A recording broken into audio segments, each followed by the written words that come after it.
Welcome to Give a Heck. I am your host, Dwight Heck, and for much of my life, lived my life in quiet desperation, wondering how I was going to pay the bills, take vacations, save for retirement, and one day wondering if I would get off the hamster wheel of life and have purpose.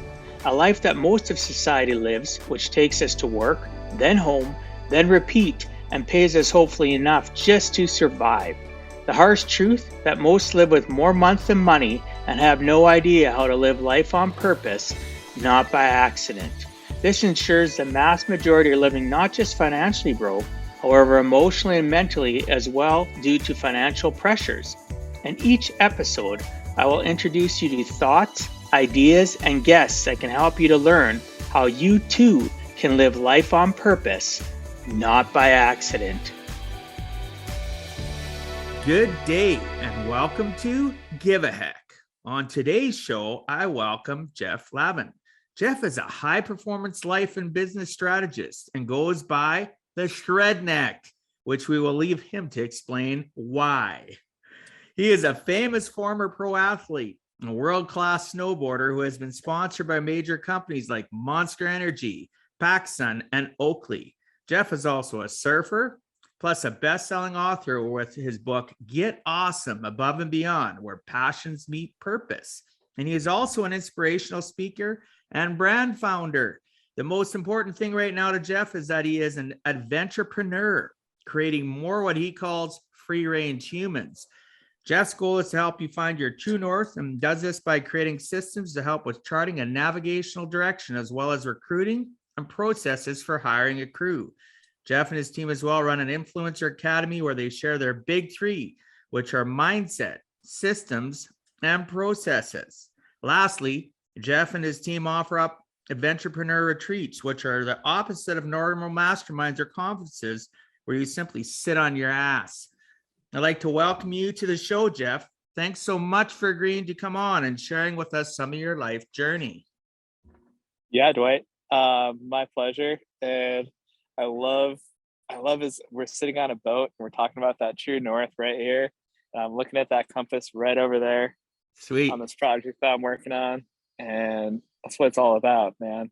It's all about finding that true north, getting those systems, which we're working on these systems right now today, getting some of these engines tuned up and running properly.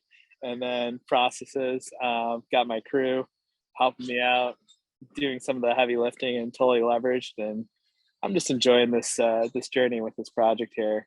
Well, and you should, brother. Like for the listeners and the people that are watching the show, Jeff and I met approximately a month ago in Salt Lake City at an event, and we just connected. And people like Jeff are the people I want in my world, in my sphere, because they take things serious when it needs to be taken serious, but they also know when to just kick back, relax, and, ride the wave of life, because life's in session. We don't have an option whether or not it's good. We can't slow it down. It's going to continue to grow. Jeff just has chosen to do things, figure out a way so that he can, and we'll end up talking about that a little bit. He mentioned last month the fact that his goal in life is to have a 0-hour work week. Like, screw the guy that has the 4-hour work week book. He wants a 0-hour. And that is attractive to me. I like that idea.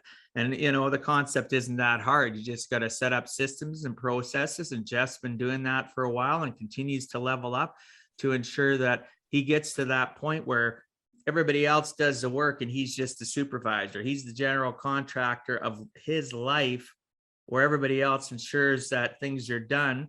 He's the mind guy. He's the guy that's, the architecture of all of it, because he's creative. That's one thing I've really learned about Jeff, and I really appreciate that. So, Jeff, one of the things I focus on is people's origin story, and I get some people don't want to talk about it, but I realize where Jeff's at in his life right now has to do with the origin from when you were a little guy all the way to where you are now. The good, bad, and the ugly, and how we create relationships and connect with people is share that origin, not being like Marvel or being like any of these other, Star Wars, where they start in a freaking middle and they don't start at the beginning and they wait and then they tell you about their beginning. I want to know about Jeff. Episode 1. Yeah, that's what I mean.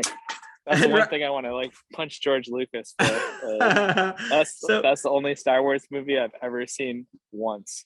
Oh yeah, there's been a couple, but we won't get into Star Wars. That's another podcast. That's a whole other podcast. Yeah, exactly. And that would be fun. And we'd have to do that with shots. Oh yeah, that'd be awesome. Could you imagine? Though. Yeah. Yeah. Oh my God. I mean, shoot. Well, so you want the origin story? So yes, tell me your origin story and what key things from your childhood, so your earliest recollections to adulthood, that got you where you're at currently. And whatever you feel that you are willing to share, I'd appreciate it, because I really like learning people's lives. I want to know what little Shredneck was like. Cue the music here. I mean, you almost need the Star Wars. We'll scroll like a long time ago. So a long time ago in a galaxy far, far away. Awesome. Two crazy wild kids. This is before me. We were going back to like 1975. My mom and dad, before they were my mom and dad, met on the hill. Little garbage dump ski hill in Wisconsin. Dad was an instructor. Mom was a student. She thought he was hilarious. I'm still trying to find the damn story of who chased who or who went after who. Because mom, she's like 3-4 years older than my dad. So I'm Mom, you're kind of a cougar going on, like chasing after him. Cradle robber. Like, cradle robber, whatever you want to call it. They hit it off. So like a year later, they're married. And then fast forward to about 5-6 years later, I happened at spring break in Winter Park, Colorado. It's always interesting when your parents tell you how and when, more details than you ever know about your origin. But I can only imagine. I was just love it.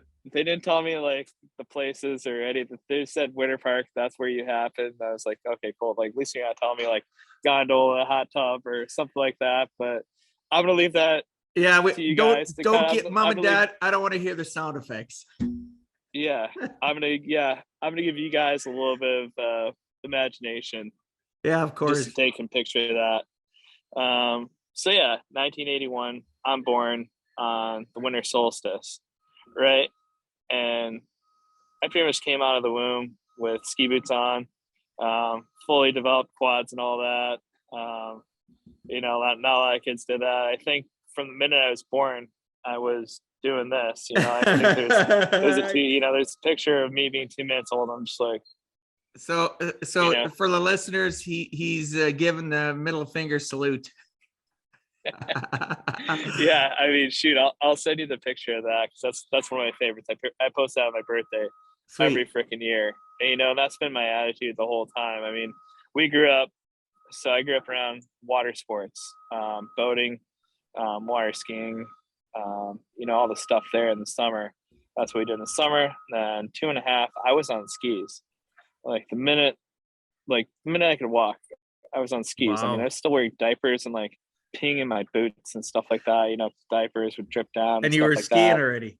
Wow. Yeah, I used to say boot wet, and then by the time I was like 3-4, I could ski on my own. They didn't have to do the thing where they put you in between their knees and all that. I was just like a little rip and grom. And then like 5-6, I was doing stuff like mogul competitions and like sending it. I mean, I learned how to jump at an early age, so I like air, not so much about the form, because I did ski racing and all that, and that's more about the form.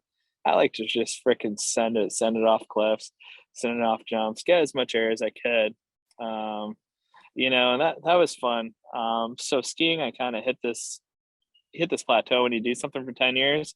I was bored at 12, right? And I was always kind of the awkward. I mean, I was good at athletics and stuff like that. I was a little klutzy, until I got older. But I was really good at skiing, really good at snow sports, really good at water sports. But I was also this, skater kid too. And I was, you go to through this whole awkward stage of wearing braces and being in 7th grade and trying to, pick up chicks and stuff like that and talk to chicks. And, here I am, I'm like not even 111 pounds. I don't even think I hit that until like 8th grade. I was shorter than everybody, just dorkier, a little beanpole. And I said, well, what the heck? On my skateboard, I saw snowboards and I was like, this is a great way for me to possibly attract girls because I didn't know how to talk to girls, right?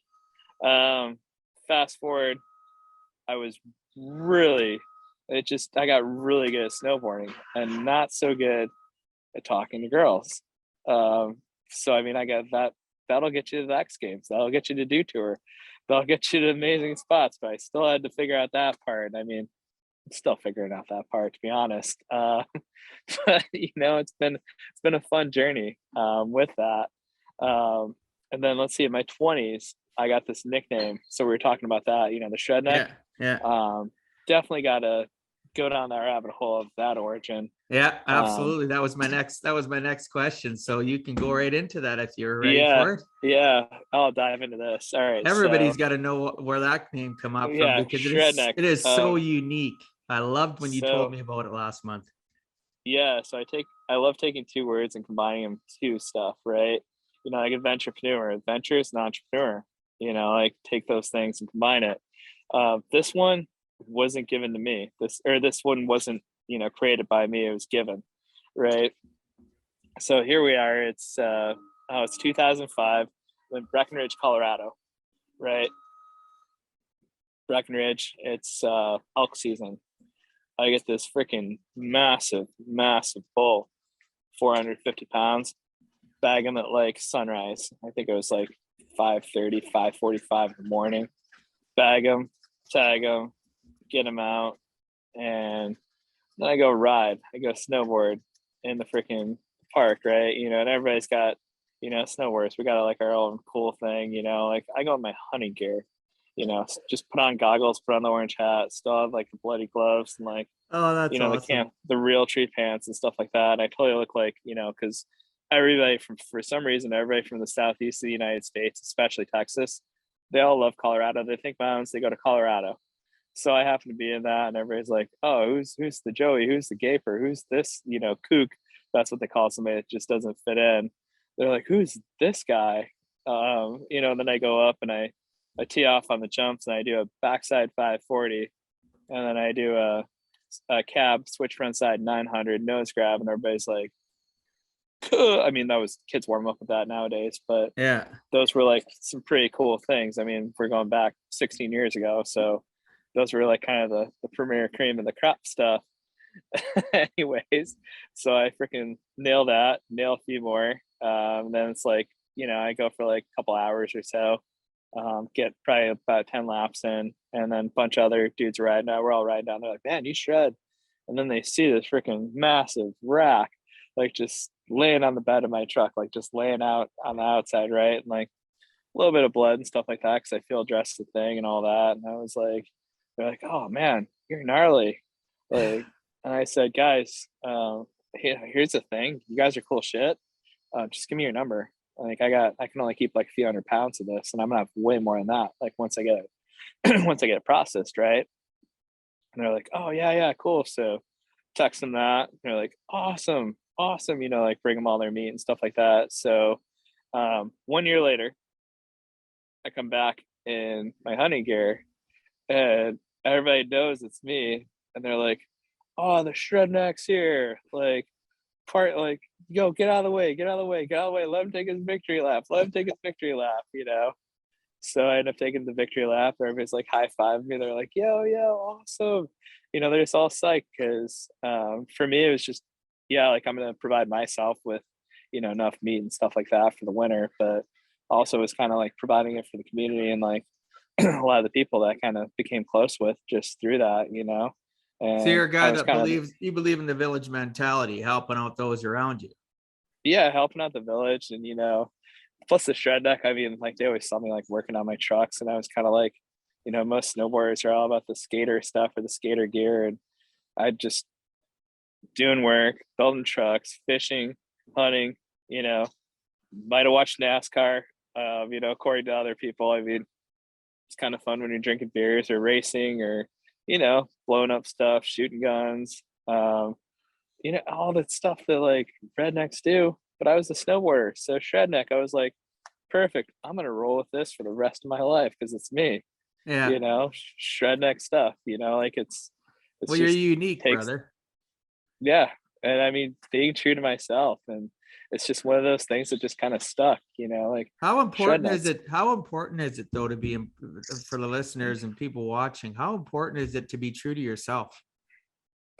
I mean, that's the most true thing you could do, the most honest thing you can do, because at the end of the day, we come into this world, we're born alone, we die alone, um, for the most part, right? But it's that dash and that dash, and what that dash represents is that impact that you make, and the biggest impact you can make is being true to yourself. Because when you're true to yourself, that just attracts all the amazing people, all the amazing abundance, all the amazing stuff around you, and it's not like living a lie, like, I mean, don't get me wrong, like you see a lot of people out there just doing that, like renting the Lambos to take pictures in front of, or, like making videos in these mansions and stuff like that, where I'm like, man, you know what? I want to do it like I want to find the most trashiest thing and like make it cool again. Like I want to find Yeah. something for like, I want to bring something back from the dead, like I want to find a boat that's a couple grand and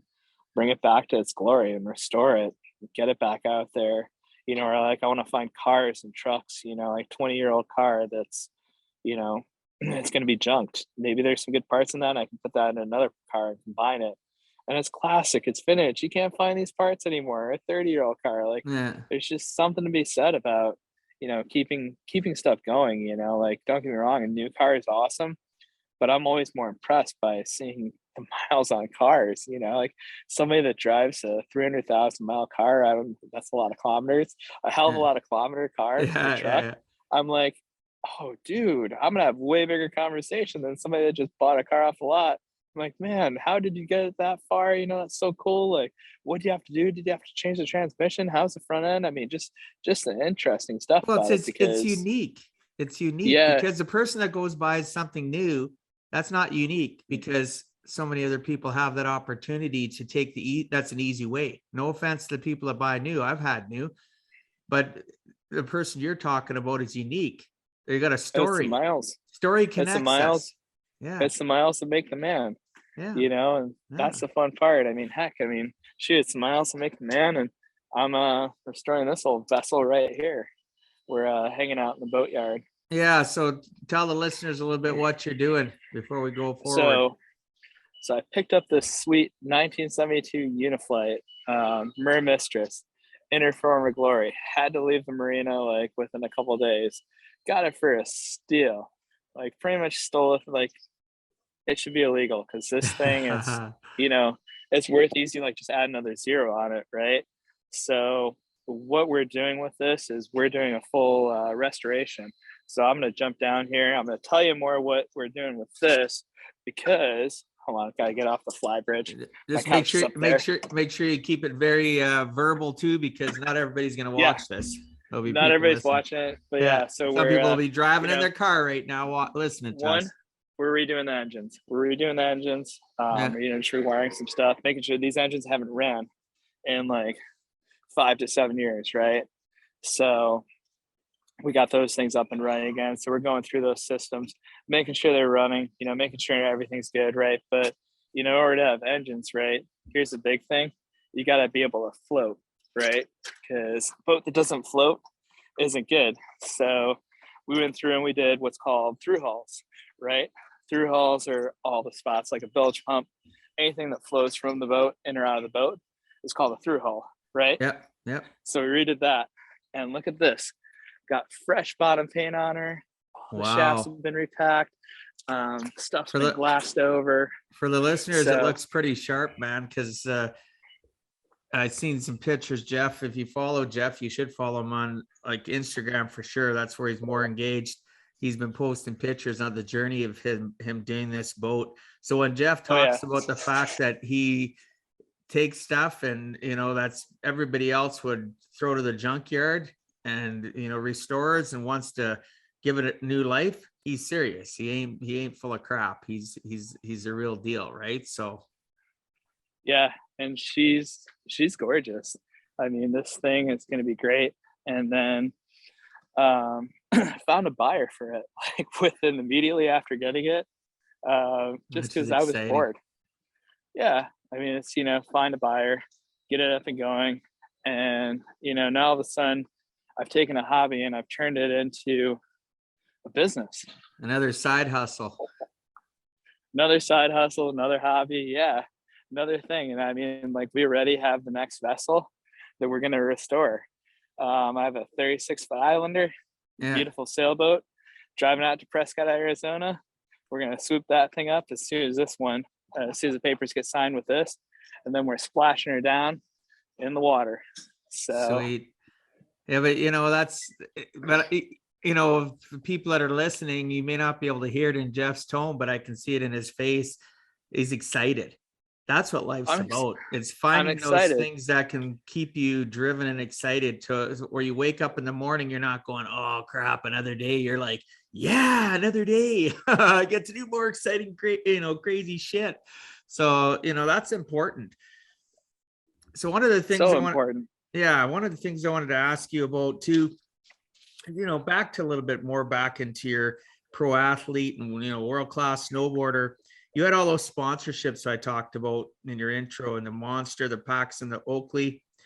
When these companies, when these companies, Fuel, Kicker. Oh yeah, you had so many of them. So when these companies came a knocking, and you were experiencing so much success in life, did you ever think it would morph into where you are today? At that point in time, were you already having those entrepreneurial dreams back when all these companies, or were you so swept up in vibrato and the excitement of, being the shit, being the Jeff, being the Shredneck?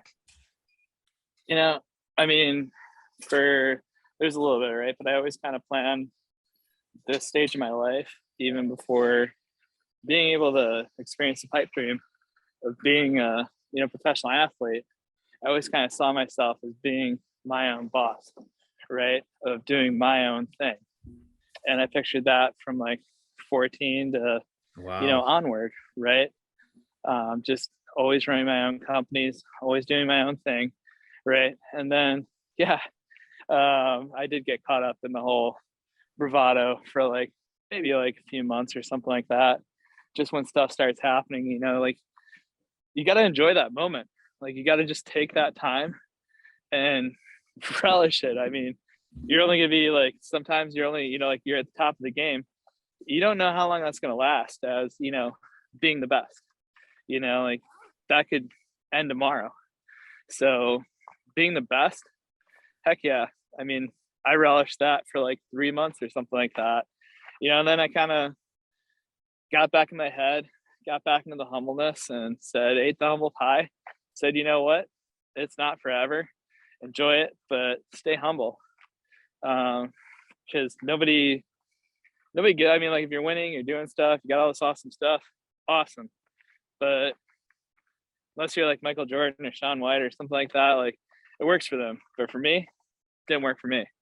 I'm just Jeff doing the thing and living the best life and just doing it by my own terms. Well, yeah, because you don't need all that. You're basically saying, it's fine to enjoy it, the point when you can have some celebrity or you get some acknowledgement, but also, you had to dial it back and get humble again, so that because you knew what your long-term goal was, right? You had an idea of it and you realized you needed to execute, and that involves mindset.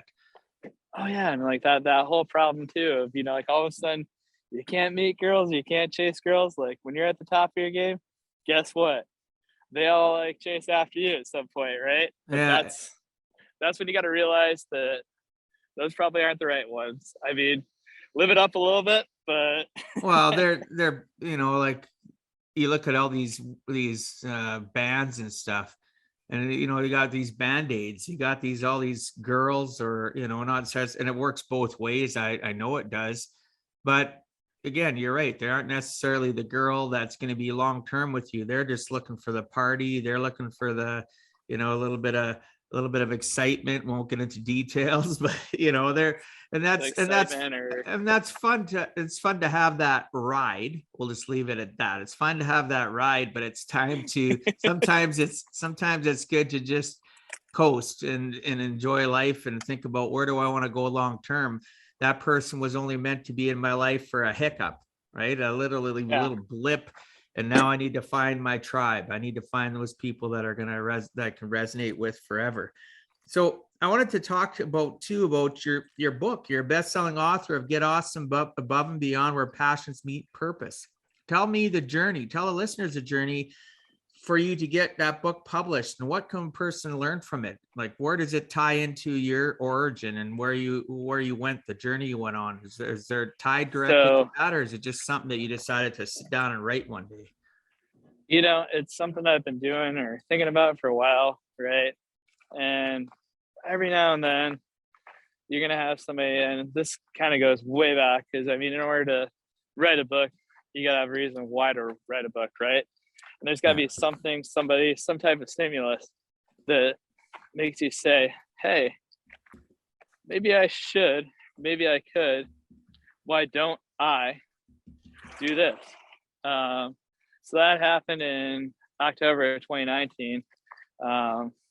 Awesome lady challenged me and said, we were at a network marketing conference, and she's like, man, you're freaking brilliant. Why aren't you like one of these top people in this company? And I said, I went into this long-winded story about my company, about splitting with partners, about, helping my friend try and fight his last battle with cancer, right? Yeah. And all this, right? And I just said, holy crap, this is probably a story that's turning into an excuse, or maybe it's a story that could help other people.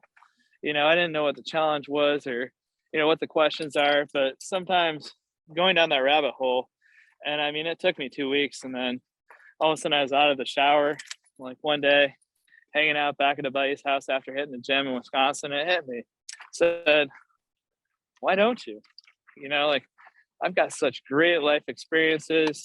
I've had, it's awesome things, but there's something I could build behind this, something I could share with other people to help them with their minds.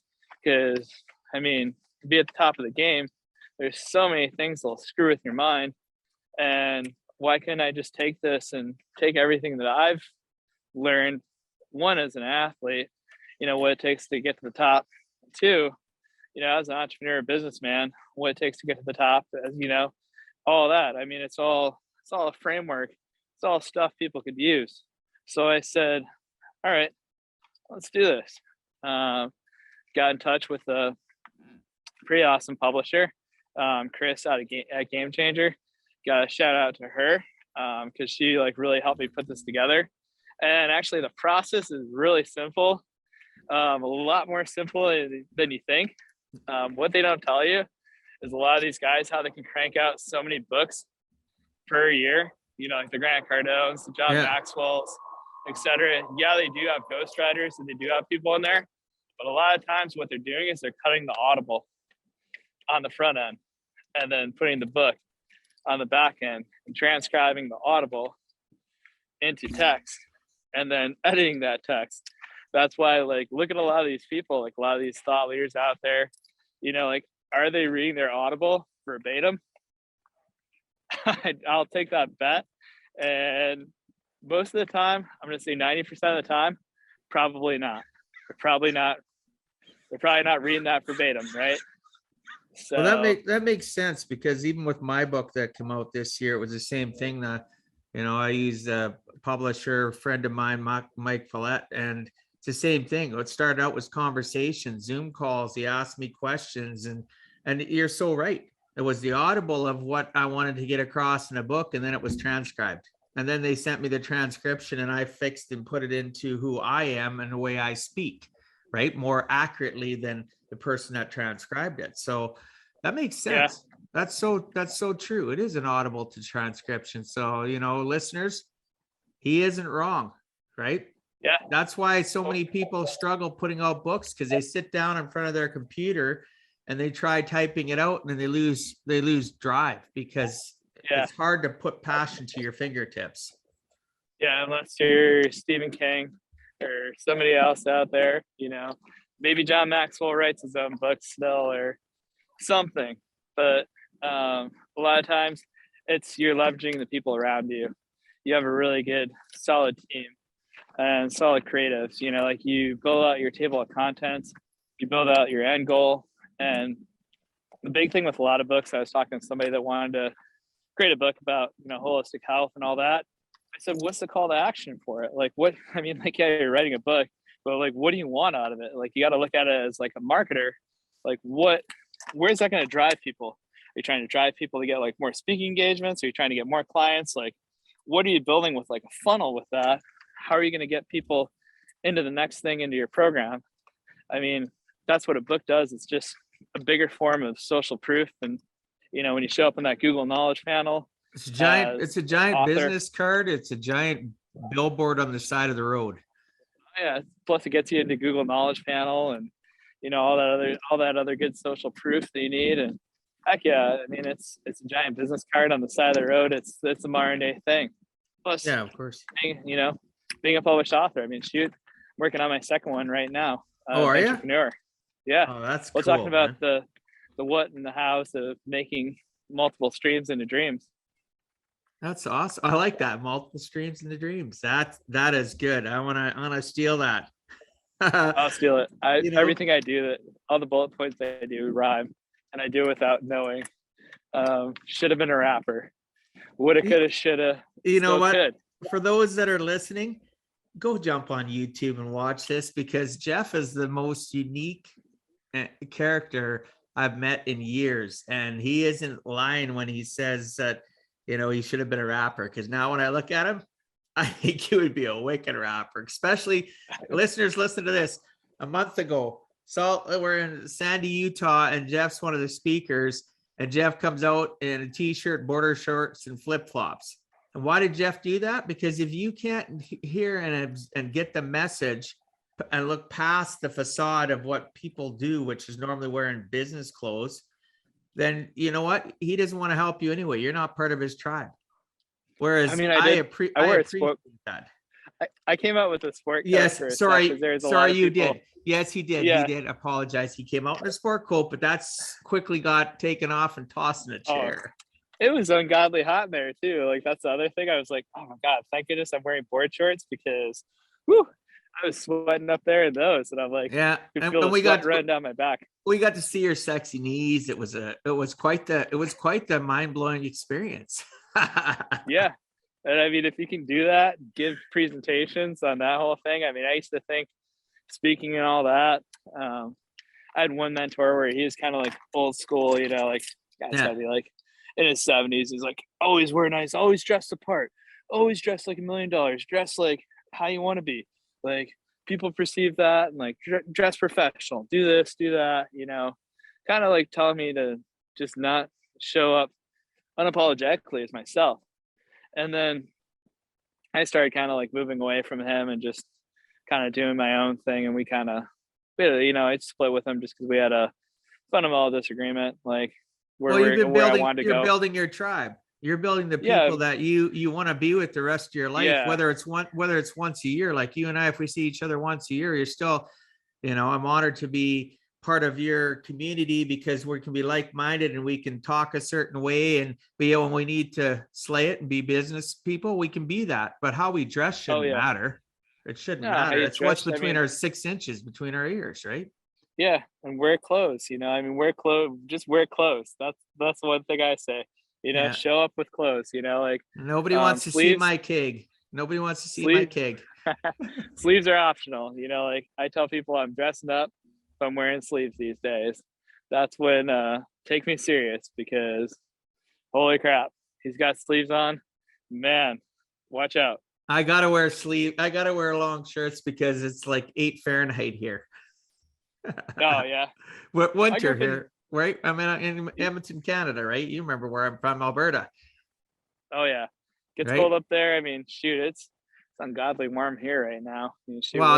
Yesterday I was in LAX. I was outside LAX airport for a bit, and it was 29. It was 85. 85, I think it was.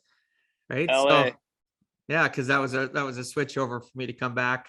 And I'm thinking, geez, you know, this is gorgeous. Can't even go outside to enjoy it, but because of customs and stuff. But yeah, I agree with you. So one of the things I wanted to know too, you did bring it up. You kind of touched on it. Your speaking career. Right. how did it get specifically launched? Was somebody approach you? Did you ever imagine you would be speaking to masses of people and inspiring them? Was it a dream of yours, or did somebody come up to you and put that spark into you? So, as I've always been speaking. The minute you become an athlete, the minute you get into stuff like bigger events and everything like that, you're an ambassador. You're for that brand. You're, especially with like what we did, snowboarding and, X Games and all the bigger things, you're going to get approached by the media. So, next thing you know, you're being approached by the media, you're speaking to them. It came really easy and it was really funny. And, just people kind of love the personality and the quirks. And then, I got into I volunteered a lot, speaking to communities and kids of, triumphing through adversity and just keep on going. Stay away from crack because it's whack, that type of thing. And, just promoting like all like health and wellness, especially with the younger guys too, like that next generation, like I was, at the top of my level, I was the ambassador for the entire sport, not just for my sponsors like Monster. I mean, yeah, like Monster is great. Talking about them and all the amazing benefits. Like once I came out of knee surgery and I had a Monster in my hand, just as like a, picture op, or like Oakley, like why I like product placement, but, right? Yeah, product placement. But really what you got to realize, like when we're in these sports, like we're the ambassadors, we're the face of the sport. Like how Peyton Manning was for like football for the NFL, or Tom Brady. I don't know how he keeps that going, but he's the face of like not only sports but like longevity. So like you got to take that serious. I mean, somewhere out there, some kid's gonna do something because you did it because they look up to you. And are you gonna be a good influence, or are you gonna be like? Because there's plenty of guys, like snowboarding, skateboarding, surfing, especially like late 90s, early 2000s. It was wild, right? The way I always looked at it was, I mean, there's times to get wild, there's times to have fun, there's times to hang loose and break loose, but man, when you're at a certain level, you can't. I mean, you gotta be the example. You gotta be the change that everybody wants to see. You gotta represent. You still that have sport. to be your unique you, though. Yeah, you got to be your unique you. But I mean, like you just can't go get wild and I get that. Some of the other guys out there. But people don't realize that when you brought up some very valid points. So listeners, people watching, think about the fact that when who are you when people aren't watching should be the same people that people see when they are watching. Because again, one person, you can blow them out of the water, but you can also be that savior for one person, some young person, it could even be somebody older. I've had people older that have said, you made a difference to me, right? Yeah. Your book made a difference. Your vlog that you do daily made a difference. Hey, this podcast you did was awesome. I love that question and what you got out of that person. And, it's, we have to represent is basically what you're saying. So cool. Yeah, you got to represent. And I mean, even at the event, at the SAC event in October, there were somebody brought my book up to me and asked me to sign it. I'm like, that's so cool. I was like, whoa, you got my book. Whoa, you have an autographed copy. So cool. Like they were just as stoked as I was. I was like, yeah, I'll sign it, man. I'm glad you got it. I can't because believe you're humble. You're humble, man. Yeah. That's why I can see it in your face and excited you just telling us that story. And people don't get it. It's not all just because somebody writes a book or has a podcast or is a speaker on a stage. They're human. They wipe their ass the same way you do, right? Right? Is it front to back or back to front? Oh, I don't even want to think about that. That visual, I'm poking my mind's eye out now. I just had to go there. I didn't share that with anybody else listening. I did not share that. That doesn't bother me at all because you know what? Those that don't like it, because not every episode, but it's, and this isn't to brag, but because there's other people have done way more, but I was just on my analytics here recently and certain my episodes reach out to 23 countries now. And it's only, my podcast is only a year old. And so anybody that's listening to it, if you're in Russia or one of the countries that have been listening to my podcast, and that offended you, well, it was nice knowing you as a listener. A lot of those countries have bidets. That's a whole different. Yeah. Let's wash the chunks down. Bye, kids. Oh man. Okay, Jeff, you coined the term adventurepreneur. We talked about that a little bit, like you like combining words to help create more of what you call free range humans. What exactly is a free range human? And can you tell us about the unique retreats you hold around the Adventurepreneur brand? So free range human is, well, I mean, you're a free range human in a lot of ways. I'm a free range human. What's a free range human? What is a free range human to like everybody else, right? Yeah. Well, like besides just me and you, free range human means one, like you own a business or you have something coming in, right? Income wise, Yeah. it allows you to be free, right? A lot of us, we go start businesses like let's say you start a Chick-fil-A franchise or In-N-Out or one of those, right? That business, you're gonna be owned by it. A lot of businesses that we start, we're owned by it versus us owning it, right? So, it's you become the chief everything officer. You got this pain in the ass, non-asset, and then you got what else? You got, like you're owned by it. You're stuck. You're working, as the saying goes, you're working 40 or 80 hours a week or 120 hours a week, not to work 40 for somebody else, but is that ideal life? Like, is there balance in that? Hell no, there is no balance in that. I mean, there's no time for relationships, family, other stuff like that, like stuff that you love to do, your life, right?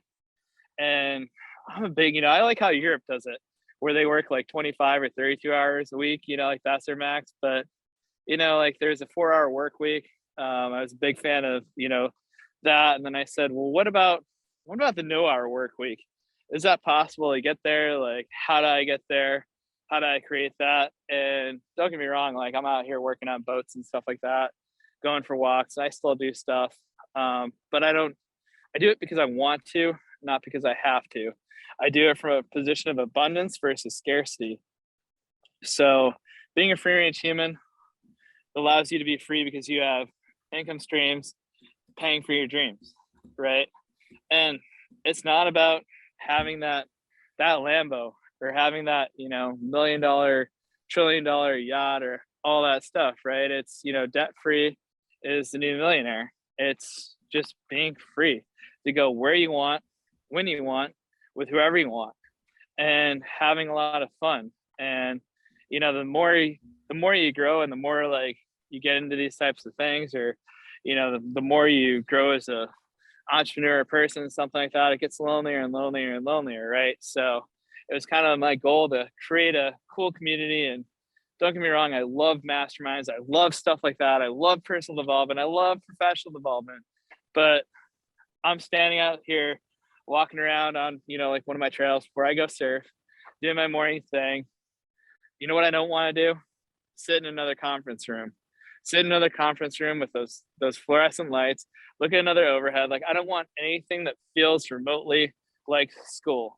Like, I didn't go much beyond high school. I went to the trades. I'm a journeyman pipe fitter. I'm hands-on. I'd rather be hands-on and do stuff that's hands-on and be outside and in the element, wearing my sunglasses, talking to cool people, doing cool freaking things. So this is kind of where I came up with Adventurepreneur. I was like, well, let's see, entrepreneurs that like adventures. And it's all about, one of the big things that helps me a lot when I get on projects, because I can do about 2 hours worth of work in 8 hours worth of work in about 2. That magical thing called flow state, right? And we talk about time, but this is more stuff that I help people learn as a, extreme sports athlete, somebody that has really deep control of time, flow state, getting out of your comfort zone. So we call it Adventurepreneur, stuff that makes your butthole pucker. Like, we want to get people out of their comfort zone as soon as possible. So that's, snowboarding, but like snowboarding out of helicopters. That's surfing, but surfing out of boats. That's sailing, but sailing to Catalina and trying to break freaking records. That's sliding cars on ice in Maine. Like, I just posted up on my Instagram account. Yeah, I seen that. Wait for freaking February to come around. That's one of my favorite times. Ice racing's a blast. ice racing, but ice drifting and just all the crazy crap and extreme maneuvers you can learn. It's so fun, man. You know, like rock climbing. There's so many just awesome things you can do outside, but it's getting out of your comfort zone and growing within that, you know, like expanding that comfort zone, right? So once you do that, you know, like you get in this whole thing called flow state, right? And the whole thing with flow state that I want to show people is, we all know, like, you've all had that what if accident, like almost doesn't count, like where time slows down and you're like, holy crap, I avoided that.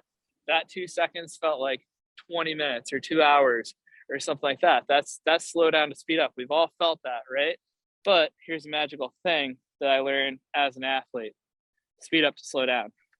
And it's controlling that time and our perception of time. And the only reason time's a perceptual thing. It expands and it contracts based on our reality, based on our perception. And the only reason there is time is because we started tracking it, right? But it's all perceptual. So once we get people in that perceptual flow state, well, guess what? Moments become moments, and moments become movements. So you can grow, from that. So those small things can grow into bigger things and bigger things and bigger things. And how we do anything is how we do everything. So that flow state, not only does that help them from a leadership standpoint, but it helps them with their teams. It helps, seeing where people are within their comfort zones because they've experienced that firsthand. So so then your retreats that you do, your unique retreats you have spoken about, like in what I talked about in the intro, is that what you're doing, is helping people through that discovery stage where they know the difference between movements and moments and understand peak flow and stuff like that? Oh yeah, 100%. I mean, that's all it's all about. We just move, we do stuff, we talk a little bit. And at the end of the day, we're all sitting at the dinner table or, having, breaking bread together. Yeah. That's when we start talking about stuff, kind of the recap of the day. Like, hey, what do you think about this? What do you think about that? Awesome. Like usually we're going for like 2, 3, 4 days max, right? But it's just to really help people get out of that comfort zone and just to do, and less sitting around. And it's more about the action. You're helping people interpret things differently, though. Wouldn't that be a fair assessment? So they'll look at somebody will look at something and, the old adage, we can all be at the same thing, but we all see the event or the opportunity differently. So you allow them to say, well, okay, well, this is what I experienced in life. And, sorry, John, like, honestly, this is what you actually experienced, right? Making them think differently. Is that one of the goals of your retreats, is to make people think outside the box? It's challenging their thinking outside the box, but ultimately it's allowing them to have their own their own experience within it, allowing them to have their own thinking, their own experience, because how they're going to perceive it is way different than I'm going to perceive it, right? Or way different than their buddy that they brought out because this thing's freaking awesome, we're going to get wild and send it, right? Yeah. He's going to have a different experience. But overall, there's going to be kind of like one commonality where people definitely felt like like for rock climbing, somebody felt uncomfortable belaying versus somebody felt uncomfortable doing the lead climb, right? Or we're sliding on ice and somebody felt uncomfortable doing that left-hand drift versus that right-hand drift or that pendulum turn. There's always something there, but they're going to overcome it. And the big thing is it's just overcoming that adversity, working, within ourselves and within our group. But we're working within our groups and within our teams and within our individuals to really expand. There's a commonality that everybody's going to take away. There's always going to be something that scares the crap out of somebody that's different than the next person, but it's how you work through it. So your whole goal, though, is part of, like, you help people find their true north. So you basically are helping create systems to keep entrepreneurs to stay on course. But no matter what process you put in place, you're working on their 6 inches between their ears, because having a methodical checklist isn't going to be shit for them if they're still clouded in their thought process and how they perceive things, right? 100%. It's all your mind. Like if you don't have the right mindset, the right mind frame, you're not in the right space, Yeah. it's not going to happen. You're going to be stuck there for a long time. Or you're going to see like repeating patterns where there's repetitive stuff that we do, and it's getting people into a different zone of fear because, like there's certain fears of failure that we have. And, as entrepreneurs within business, executives, there's all certain types of fear. When you put them in kind of like I could get really screwed up doing this situation and get hurt physically. Well, cool. That's a lot different. Then they look at that differently. Like, hey, I could fail doing this. I could fail scaling this business. But you know what? Because I got through that at the Shred Next retreat, Adventurepreneur retreat, because I made it through this, we can make it through that. So you make it real. You're making them real. You're making it real for them that, it's okay to stretch out and get out, because all success is outside of our comfort zone, but it doesn't mean that it happens immediately. So if you give them, real actionable examples through your Adventurepreneur, or, you just from talking to them saying, look what I've gone through, sharing your stories, being vulnerable, you could do that too. Look at what we just did. You tried doing that. You're going to do a sweeping radius on ice, and you're trying to spin the car around a certain way, and you were scared, but you still achieved it. And if you ended up hitting it, you hit a snowbank, you hit an ice bank, whatever, you get back in the car and try it again. Don't let fear control you. Yeah, don't let the fear control you. And that's the big thing. You got to get out of that scarcity mindset, get into that abundant mindset, and how we do anything is how we do everything. Exactly. Getting out of bed, brushing our teeth, to scaling date figures. Well, it's all the same thing. So one of the things I was kind of curious about, you have an award. I don't know if you still have this, but you have or had an award-winning industrial, like your designer, your award-winning industrial designer, but you used to have or still have a multi-million-dollar manufacturing facility. What did you actually design that won you that status, that ability, that award? So that goes back. I mean, I love product design, love creating stuff, love engineering, love CAD programs. I love CATIA. CATIA is one of these crazy things where Henry Dassault, who designed jets in France, created his own CAD program because he didn't like the other ones, and it takes like 4 years to learn that program in schools. Wow. But I love that. So, as I got into designing snowboards, right, we didn't have an engineer because time couldn't really afford the engineer, right?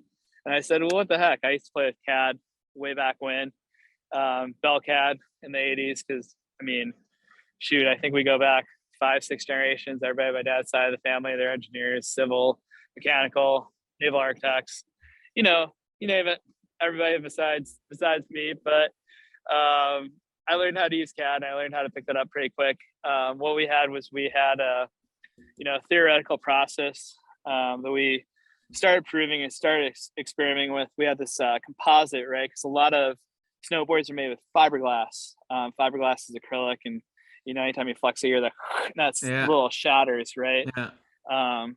You put that thing in a full failure situation, there's no structural integrity left. So what we looked at using polymers, high density polymers, high density polypropylene, recycled polymers. And what it has is it has way more tensile strength.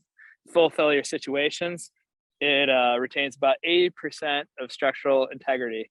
Wow. So going forward, we worked with the manufacturer to develop the product, the woven composite, which accesses to weave it on. There's so many different ways you can weave a composite to make it result and what it creates. Then we went in and we checked out the resin and the process for bonding. Which stuff should we make it with? So we have, we patented not only the material and stuff like that we use or we ran with, but we really went after patenting the process and then licensing out that, being the first ones to do that. Then we looked at a lot of the smaller brands and we said, hey, you guys want this because it's really light. Everybody's checking out our boards. These are light, they're poppy. What are you guys doing? And I said, hey, sign this NDA. We'll give you like 3 to 5 years with this. Anybody that's smaller than us, we're going to let you use it for free. Just put our name on it. Just put our name on it and give us credit. Use us. Here's the process. Here's this. Here's that. So what that allowed us to do is license it out to the bigger dogs, the bigger brands out there, like the K2s or the Burtons or, any of the major factories, because we had something that was cutting edge. So that was amazing. And then from there, I got into industrial design. So I had a trade company where we did, import, export from Europe and Asia. So I was in Asia a whole bunch, developing products. So we did all the verticals of, one, we looked at the supply chain acquisition, tier 1, tier 2, tier 3, multiple tier. So like nothing slows down within that process. Nobody knows about that because you have multiple suppliers, keeps everything competitive. We organize logistical routes to keep everything super duper affordable, all the shipping routes and stuff like that. And then I put together product development teams to develop the products that people would come to us to develop. So acting like a general contractor for that side of just putting out kick butt products, and said, let's do this.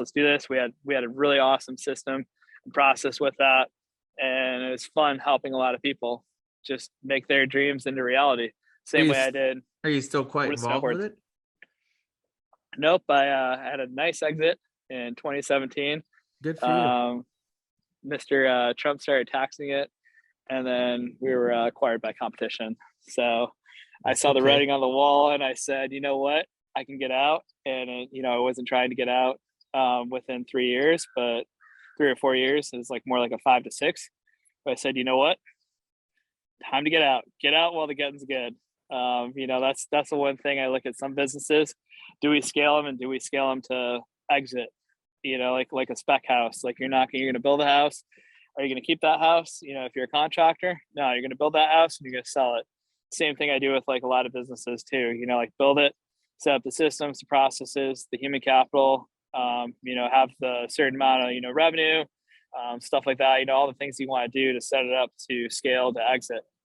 So that was kind of where I was at with this one. I said, you know what, scale to exit. Then before COVID took it out, because that was a success. I still had a multi-million-dollar snowboard manufacturing facility where we pressed a lot of our boards. Now I don't. The only thing I do is license our intellectual property to that place where I'm not. Just said, you know what, 2020, it's not going to happen. We're not going to make snowboards anymore. There's just not. You gotta look at stuff. Where is it taking your time? Where is it pulling you? I had this brand for 20 years, Why Me Snowboards, or not 20 years, 10 years. And built that, had, was the CEO, all that. And I was looking at having to go back to being the chief everything officer. And it'd have to be for, a certain amount of time. And when I was younger and, my late 20s, early 30s, I could work those kind of days and stuff like that. And then I said this last time, I said, you know what, of all the things to take us out, this crazy virus, I said, well, we'll try and weather the storm. We'll batten down the hatches, but if we can't, we can't. I'm not going to try and I'm going to let the ship sink. And sometimes you got to let the ship sink, or you got to burn that bridge, burn the boat, and then get on the next boat, better boat. And that's a good thing. So, because you talked about, the listeners have already, and viewers have already heard the fact that you're working on a boat, then you got another one that you're going to purchase. What else do you got going on? Like, I don't want to share things that you and I have communicated with unless you want to. What can you tell people? Where's your short term going right now? Show that again. Hold on. So I'm like, Snipe Services LLC. So yeah, share a little bit about what else you got going on and why you're doing it. How does it integrate into where you're going in life?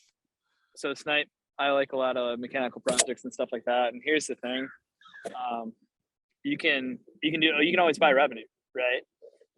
Versus spending revenue, buying revenue. That's buying stocks, buying shares. But I looked at this as I got a lot of cool car projects. I got a lot of cool ideas that I want to run with my buddies, mobile mechanics or, marine and auto truck, stuff like that. I said, well, hey, you're already like working on some stuff. Why don't we kind of take this to the next level? So I was up in Tahoe. I said, you know what? I'm going to buy into this. Like, what do you need to help? What do you need? What do you need from me? Like, I want to see you be successful. Plus, that's kind of like my selfish why. My selfish why is I got some ideas and I got some projects. And we can have a lot of fun and we can promote the ever living crap out of this on YouTube and Instagram and do some fun stuff and just unique stuff that nobody's doing. And yeah, I mean, shoot, Where socially, both like, people win. Both people win. Both people win. Yeah. So That's I said, synergy, brother. I said, let's do that. Then also I'm in a big thing that I work on, as a growth consultant is we look at all the facets of business. We look at your marketing, we look at your sales, we look at your fulfillment, we look at, administration stuff, legal, LLC structure and stuff like that, how it should be set up, systems, processes within all those, human capital.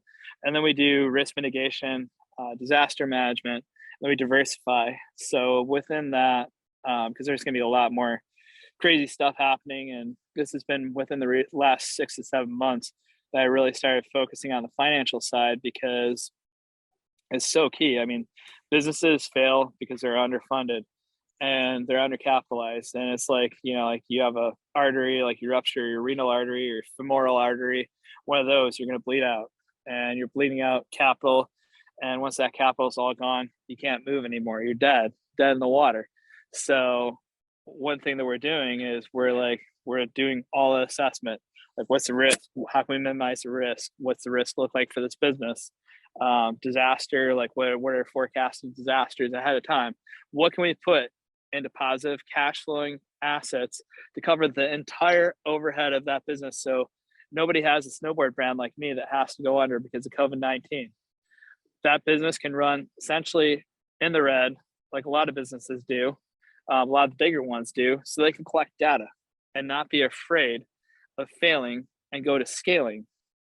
And really, it's, like you got to really divorce those results and trust and fall in love with and marry that process. And within that process, it's embracing the journey of collecting the data and reacting and responding to that data.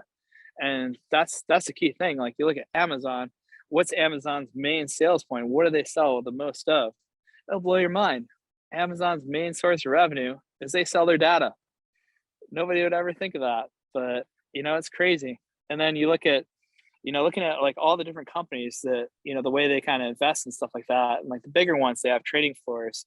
So there's 3 different companies out there, that you can kind of classify yourself in. Like, one, are you a growth company? Are you growing 40 to 60% a year?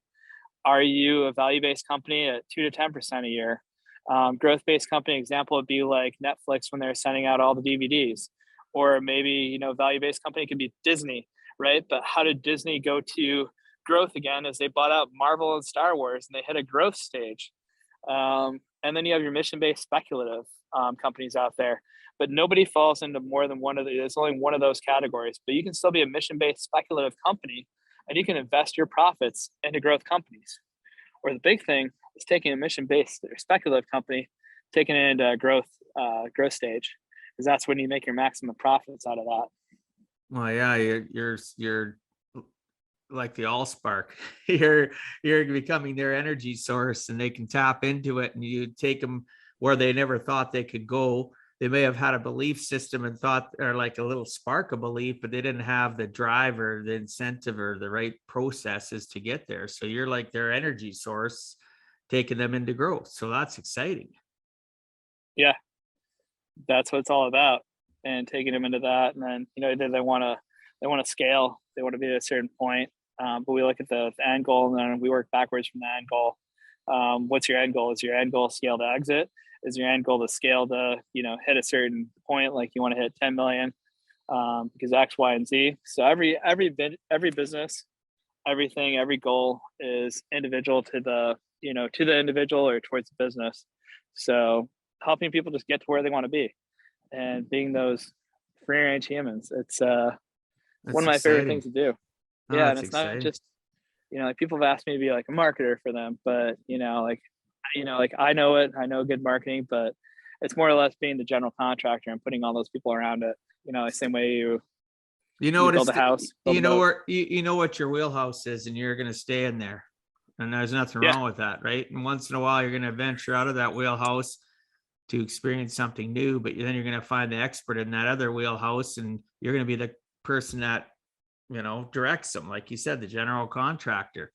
Oh, okay, I know enough about it now to be dangerous, but I don't want to be the master of it. I know I can trust you as a person. So you go do it. I'll tell you when I need it done, or I'll hire you to do it. And thank you very much. You give me the results. And I love that whole thought process of yours, and using other people in a good way where it levels them up. You both win, right? It's just a synergy. People don't get it. They're always thinking they don't add value themselves, but they do. They can add value back to you. But of course, you got to look for people that your values, coincide somewhat, because otherwise you're going to be the person that's dragging them through the business venture, or dragging them through life, right? So. Oh, totally. Yeah. I mean, you're not going to be the expert at everything, and just focus on what you're good at. And I call that the genius zone. Anything else, like don't do tasks that are below your pay grade, right? Like a lot of people out there, like, I need landing pages. I need to learn how to build stuff on ClickFunnels, or build this WordPress website, or run Facebook ads, run YouTube ads, or something like that. No. I mean, how long does it take you to learn stuff, right? Versus how long would it take you to make money by hiring the person that's good at it, that's their genius zone, and hand it off to them. And that way you can focus on your genius zone, which is bringing more value, revenue, to your company, to your business, and let the experts handle the stuff that they're subject matter experts in. Let them do it, and do not do stuff that's below your pay grade. Like me, I'm pushing 40. I'll be 40 here, and what is it? Is it the 22nd yet? Crap, it's the 22nd. Today's 22nd. I'm on a very slippery slope, my friend. I got 29 days of this last decade of the 30s. I mean, technically I'm on my 40th year anyways, but anywho, you just got to look at it like that, like, hey, where's I going with that? I had like a really good point. Well, you were talking about value and revenue, and right? Value, revenue, all that. Yeah, my time, right? Like my time. Don't do stuff that's below your pay grade, is what you were saying. Don't do stuff that's below your pay grade, but also, like your time is, it's gonna go. Time's gonna go forward, no matter what. I mean, without us, it's still gonna happen. Stuff's still gonna move forward, unless you happen to see that DeLorean. I'm still looking for that DeLorean and that crazy mad-haired scientist. Yeah, because I want to go back. You want Marty to show up. Marty McFly. Yeah, I want to go back, and I want to place and bet the Cubs win the World Series in 2016. But till then, we don't have that. Time's going to go forward. Got to do what you got to do. Make the most of it. Make the most of it. And don't do stuff that's like below your pay grade. I mean, like, oh wait, here's where I was going. 40 years old, right? I'm not organized. I'm not going to learn how to be organized. You know what I do? Pay the best people that are organized. Solution, problem solved. They're organized. I'm not. Just forward it off to them. Learn how to delegate. Delegation is a superhero power. I mean, I think that's a little bit above automation. Automation's kind of cool too, but delegation, I mean, like, I'm not doing stuff on the edge of the boat right now because I delegated it. It's no longer my superhero power, and I am passing that off to somebody else so I can go focus on doing stuff like the latest thing. Stay tuned, because we're working on a private bank. We're working on our own fund, because when we suggest to customers and stuff like that, like, hey, here's JP Morgan Chase, here's Wells Fargo, here's this, here's that, and like Jake said, our mutual friend, owning your stage, right? This is essentially us owning the stage of owning our own fund. So now we can suggest where people invest in, and we just added a whole nother vertical, whole nother horizontal, whole nother profit to our business. And from snowboarding to financier, that is awesome. Investment banker. There's a title for that. I'm officially investment banker. Sweet. It's so cool. I mean, long hair and all, and I'm not. I mean, If I cut it, it's because You're one, I'm yeah, donating. but you're one of the most genuine guys that I've met in the last few years. So anybody that looks at you and your appearance, like we talked about earlier, and judges you, you know what? Here's the fork in the road. I'll go this way and continue to be my ultimate, unique me, and you can go that way and go off the cliff, right? I don't So really care. there's a story with this too, with the hair. I used to get my hair cut every like 2-3 weeks or so. The gal, Melissa, she got furloughed, right? And I was like, oh man, that's a bummer, but I still threw her like $300. And I was like, here, like, hope this tides you through. I'm prepaying you in advance. So when stuff opens up, just cut my hair a bit. And then, my friend, Nicole, she had breast cancer, like amazing, awesome hair. And she lost her hair. And around the same time, I said, you know what? I'm not going to cut my hair. I lost my grandma to cancer. I lost my good friend and team manager with Wyoming Snowboards. I lost Dustin to cancer. I lost a few people to cancer. And you know what? I said, I'm going to grow this out. I'm going to donate it. And plus, I get to have long rocking hair for a bit. And, it's an excuse. You look Why like a not grow it bitch, out? and you look like a bitch and badass. I love it. Yeah, I mean, let it go shoulder length. I'm letting it go past the shoulder length. Who knows? Maybe I'll grow it all the way out to my butt and be a full on hippie Be for a a little bit. rocker. Be a rocker, Be a man. rocker. I've grown out the ZZ Top beard and stuff like that. I mean, the one thing I've never cared is, I like OPM, other people's money, OPI, other people's ideas, OPA, other people's audiences. But the one thing I do not give a flying, what about is OPO, other people's opinions, because it's none of my business. And if you like me, cool. If you don't, cool. I'm just going to keep on doing the same old. That's me. I'll keep on climbing while you stay camped in life. So Jeff, Yeah. Jeff, if you had to give our listeners one last closing message, what would you tell them in regards to giving a heck and never giving up? Well, giving a heck and never giving up. I mean, there's a few things, right, in my process, right, where I say divorce the results, trust, and fall in love with the process, right? It ain't the destination, it's the path we take, but it's having a solid framework behind that. As an athlete, practice was so much, and, practice your craft, practice what you're at, practice, get those reps in to like where you can do it in your sleep, forward to backwards, front to back, side to side, whatever it takes, like where it's in your mind and you're there. Practice, patience, because it's not going to come easy. Anything that comes easy, either you're natural at it, and that's awesome, congratulations. But I found the best things in life, they're an uphill climb. Like you want a good marriage, you got to work for it. You got to make that climb. You want to be the best at something, you got to work for that. You got to be patient. It's not going to happen overnight. Rome wasn't built in a day, but I don't know. I wasn't around when Rome was built, so I couldn't tell you that. I couldn't tell you when the pyramids were built. Maybe they were, maybe they weren't. Maybe you're one of those conspiracy theorists that said they were built by aliens. But either way, the aliens did not build them in a day because they were patient aliens and patient humans. And you know what? Persistence is, so key to keep on going. I mean, even if you got to take a break, even if it's, there's forward momentum, sometimes it's 2 steps forward, 3 steps back. You take a pause, you reflect, you react, you respond, and you regroup. And it's okay. It's okay to take a break. But giving up, before you give up, give out. I found that so key. Before you give up, give out. Give out and add that value, add that gift to the world, and find a way to do that. But don't ever give up. I mean, as long as you're alive, you're a success. You're breathing. There's another day. Your life is what matters. And I tell a lot of people, like a lot of my staffers, there's been a few screw ups we've had, like a few $1,000 mistakes, and I said, well, one, I kind of look at it from a different perspective. I said, are you alive? Yeah. Cool. Family's good? Great. Awesome. You didn't cut off a hand? I mean, in our line of work, I mean, you shouldn't be using power, you're not using power tools or, anything like that. So I don't know how you're going to cut your hand off, but if you did, it's because you're cooking, watching one of our Zoom calls we don't do too much of or something like that. I don't know, but anyways, so you got all your limbs. Cool. All right. You got your health. You got your family. Great. You didn't kill anybody. You You didn't go like on a crazy like murder spree or like hit somebody with your car or something. Cool, we're good. We can work with this. We can work with these parameters. You know, they all kind of like laugh when I say that. I'm like, look, it's not the end of the world.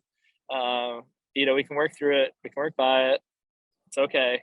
You just got to reframe people. You know, it's that patience. And, you know, within that, that's the next one is perspective. Perspective is the sum of the people that we surround ourselves with. And you're only as good as, I don't know, like they say that in network marketing, they say that, like everybody out there will say, you're only the sum as the 5 people you surround yourself with. Show me your friends, I'll show you your future. You know, that type of thing. But the cheesy little one-liners. Is that what you're saying? Yeah, the cheesy little one-liners. But I'll take that, and I'll take that a step beyond that. You know, 5 people you should surround yourself with, and that's a mentor. Somebody that's been there, done that, battle scarred. You know, they got like a couple like little cuts like that, little marks like that. You know, like some claw marks and stuff like that. They're old, they're gristled. They've been through there, they've done that. They have the blueprint. They can give you the blueprint. They can show you the blueprint. But the one thing they're not going to do is, you know, they're just there to kind of guide or facilitate. And then the next one, you want to coach. I mean, it's okay. Coaches need coaches to help them be better. And we all kind of need those people around us, or somebody that gets us to push our buttons. You know, like me, like I had a snowboard coach, you know, that would push my buttons or, you know, ask me the right thing when I was in my funky headspace, you know, or like a sports psychologist. I've worked with sports psychologists too. Tom Brady worked with a sports psychologist so he could be the starting quarterback of Michigan. And then he went on to become the best freaking guy that ever played the game of football. So, I mean, having those coaches, those people around you, those resources, so key. And then you want friends to tell you how it is, right? To tell you how it is. And because we all get in our own headspace and stuff like that. Maybe it's great. Maybe it's bad. You know, maybe you're on stage and you said, I'm a poet and didn't know it, or something weird like that. And they're like, bro, like, you know, like a good friend will tell you, dude, that was cheesy. That was crap. I freaking love you. Here's a beer.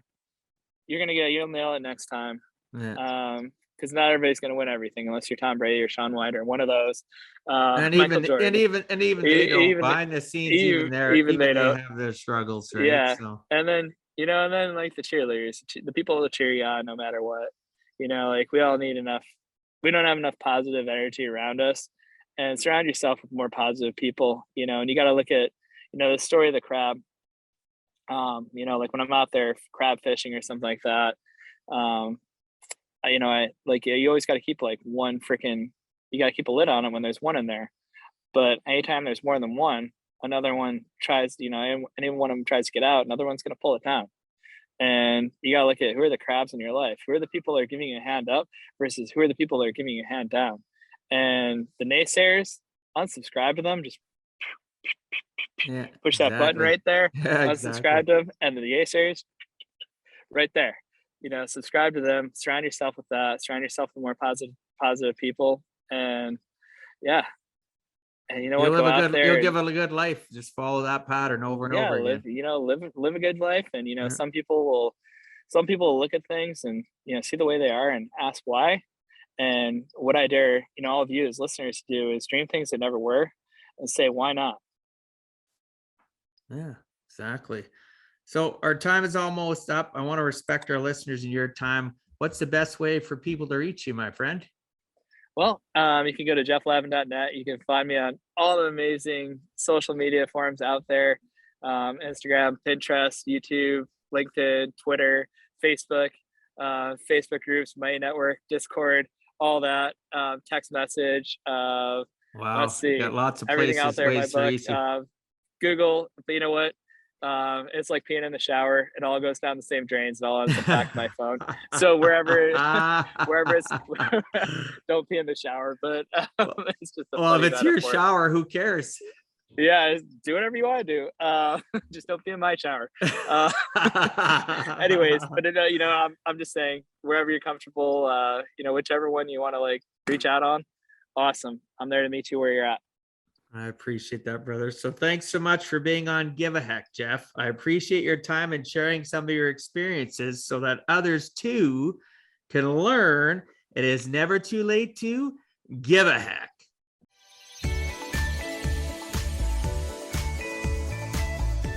Thank you for taking time out of your day and listening to Give a Heck. If you find value, I'd appreciate you sharing with your friends and family so they too can learn how to live life on purpose, not by accident. So you do not miss the next episode, please subscribe on your favorite podcast platform and please also post a review. I look forward to reading your comments. This has been Dwight Heck. If you want to check out other podcast episodes or today's show notes, please check out my website, giveaheck.com.